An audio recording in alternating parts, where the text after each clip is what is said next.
Hello बालक्स.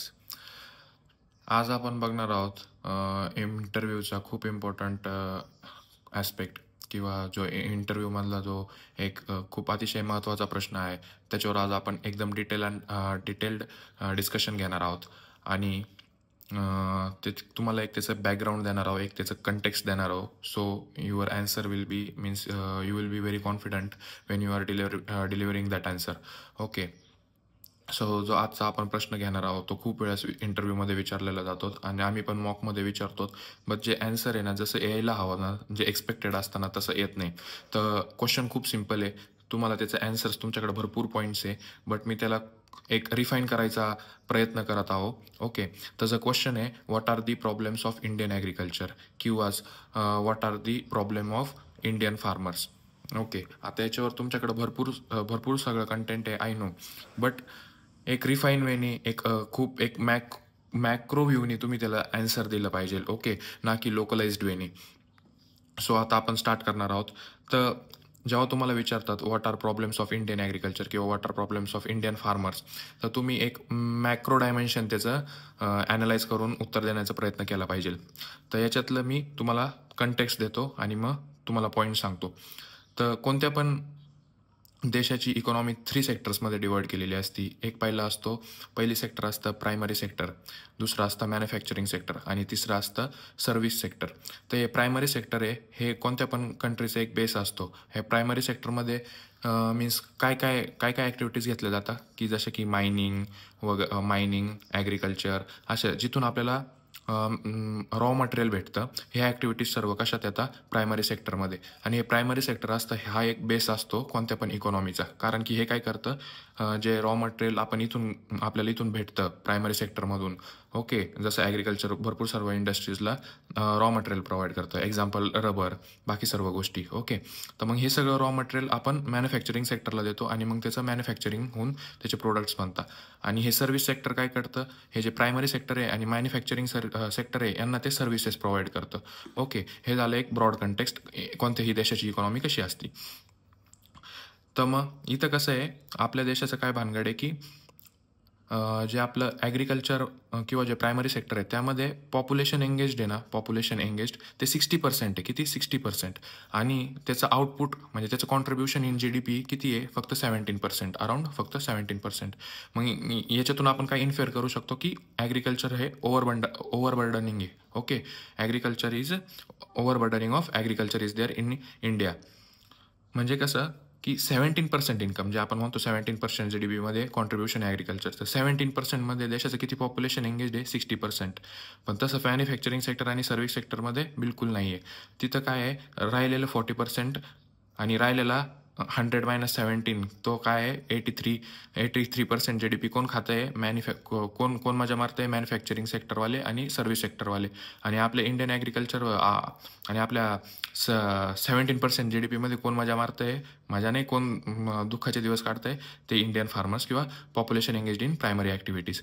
So हा difference तुम्हाला समजला का? तो whenever anyone asks you what are problems of Indian agriculture or Indian farmers, or even in NABARD exams, if such NABARD exams and any other competitive exams where such questions are asked, where you have to write essays and all, you the first point you should begin with this point. So first point apply ki overburdening of agriculture, contribution to GDP is only 17%, but population engaged in agriculture is 60%.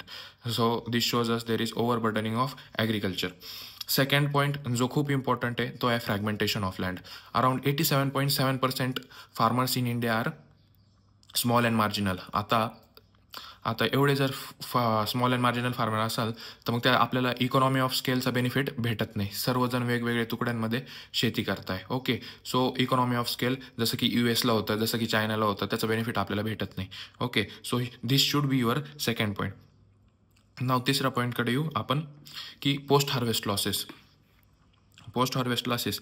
इंडियामध्ये food grains आपण जर consider केलं तर 22% food grains is lost in post harvest management. Okay. 22% of the total food grain production is lost only in only in post-harvest management, and that is huge amount and it accounts to 74 million tons of food waste. Okay, हे 3 points तुम्ही एकदम clear cut मांडायचे, with data मांडायचे. Data तुम्हाला एक context दिलेलं आहे, आता तुमची अंडरस्टँडिंग बेटर झालेली आहे, तर तुम्ही ह्या कंटेक्स्टच्या आधारे एक शॉर्टमध्ये हे पटापटा 3 पॉईंट्स सांगून द्यायचे. आणि त्याच्यानंतर तुम्हाला जे खाली काय मांडायचं ते मांडायचं, जसं की poor storage structure, old methods, traditional methods, no investment, marketing problems, supply chain disruption, high input cost, least awareness, हे सर्व झालं नंतर. पण हे 3 पॉईंट आणि हे 3 बेसिक आणि हे 3 फंडामेंटल्स एकदम क्लिअर करून घ्या.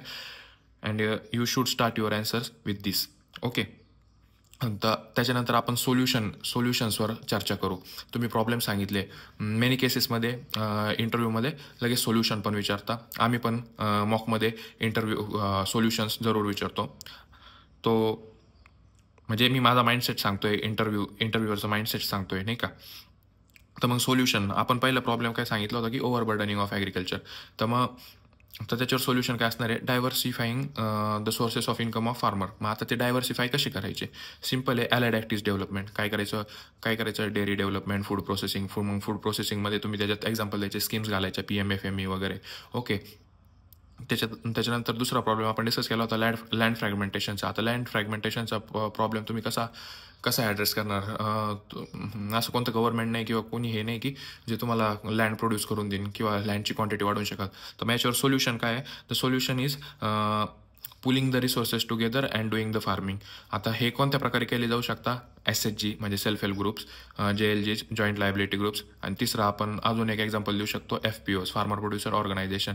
ह्या सर्व मॉडेल्समध्ये आपण आपली लँड आजूबाजूच्या शेतकऱ्यांची पूल करू शकतो आणि त्यातून आपण कल्टिवेशन करून इकॉनॉमी ऑफ स्केलला कॅपिटलाइज करू शकतो. ओके, तर मग तिसरं काय आहे, providing knowledge about demand and supply about the crops cultivated to the farmers. भरपूर वेळेस काय होतं, डिमांड सप्लायचा फार्मर्सला काहीच अवेअरनेस नसतो, म्हणून त्यांना डिस्ट्रेस सेल वगैरे करावा लागतो. म्हणून वेरियस जे स्टेट गव्हर्नमेंटचे ऑर्गनायझेशन्स वगैरे असतील त्यांनी अवेअरनेस कॅम्पेन करून असं डिमांड सप्लायचं नॉलेज फार्मर्सला देणं खूप महत्त्वाचं आहे. त्याच्यानंतर मग हे मी 2 वरचे सोल्युशन सांगितले ते इम्पॉर्टंट. नंतर त्याच्यात तुम्हाला स्कोप आहे, तुम्हाला काय ॲड करायचा. ओके, तिसरं आहे की मार्केटिंग स्ट्रॅटेजीज. चौथं आहे training at KVKs, providing awareness about storage structure. Okay, then you can continue whatever you want. So हे बेसिक फंडामेंटल होतं या क्वेश्चनचं, तुम्ही त्याचं सांगितलं पाहिजे. ओके, प्रश्न आला तर तुम्ही तुमचं ॲन्सर याच्यापासूनच स्टार्ट केलं पाहिजे की ओव्हरबर्डनिंग ऑफ ॲग्रिकल्चर आणि ते का बरं होतं आहे ते विथ डाटा सांगायचं, म्हणून तुमचं ॲन्सर खूप इम्पॅक्टफुल वाटतं. त्याच्यानंतर सेकंड गोष्ट आहे ओव्हरबर्डनिंग, सेकंड आहे फ्रॅगमेंटेशन ऑफ लँड. हे 2 पॉईंट्स खूप इम्पॉर्टंट आहे आणि fundamental problems of Indian agriculture आहे. आणि ते मी आत्तापर्यंत घेतलेल्या मॉक्समध्ये, आम्ही जेवढ्या मॉक्स घेतल्या त्यामध्ये कोणीच सांगितलेलं नाही आहे. तर ह्यापासून तुम्ही तुमचं स्टार्ट करा. त्याच्यानंतर तुम्हाला खाली काय मांडायचं ते मांडा, विथ डाटा प्रेझेंट करा. एक खूप पॉझिटिव्ह इम्पॅक्ट पडतो. तुम्ही एक नॉलेजेबल आणि एक ब्रॉड व्ह्यू घेऊन चालणारे व्यक्ती आहे, पर्सनॅलिटी आहे असा भास किंवा नॉट भास पण असा एक अंदाज पॅनल लावतो. So that's it from my side. Get your mock schedule. I am putting the description link of Google form to register for your mock interviews. Register करा आमच्या चॅनलवर. आम्ही काही नॉट मॉडेल बट काही ॲस्पिरंटचे इंटरव्ह्यूज टाकलेले आहेत, mock interviews, ते पण तुम्ही बघा. आमचे जुने व्हिडिओज टाकलेले आहे ओमकार सरांनी, आणि मी पण एक आधी व्हिडिओ केलेला आहे याच्याबद्दल की फ्रेमवर्क कसं असलं पाहिजे इंटरव्ह्यूचा. ओमकार सरांनी पण त्यांच्या इंटरव्ह्यू एक्सपिरियन्स सांगितलेला आहे, तर जा ते व्हिडिओ बघा. खूप त्याच्यातून तुम्हाला इन्साईट्स भेटतील. आय नो कमी दिवस राहिलेले आहेत, पण तरी एकदा बघा आणि स्वतःला रिफाईन करा. आणि तुम्हाला मॉक जर शेड्यूल करायचा असेल तर डिस्क्रिप्शनमध्ये लिंक आहे, तिथं फॉर्म भरा किंवा टेलिग्रामचा बालक अकॅडमीचा ग्रुप आहे त्याच्यावर जॉईन करा आणि आम्हाला डायरेक्ट DM करा. We will schedule your mock, no issue in that. That's it from our side. Thank you very much. Best of luck.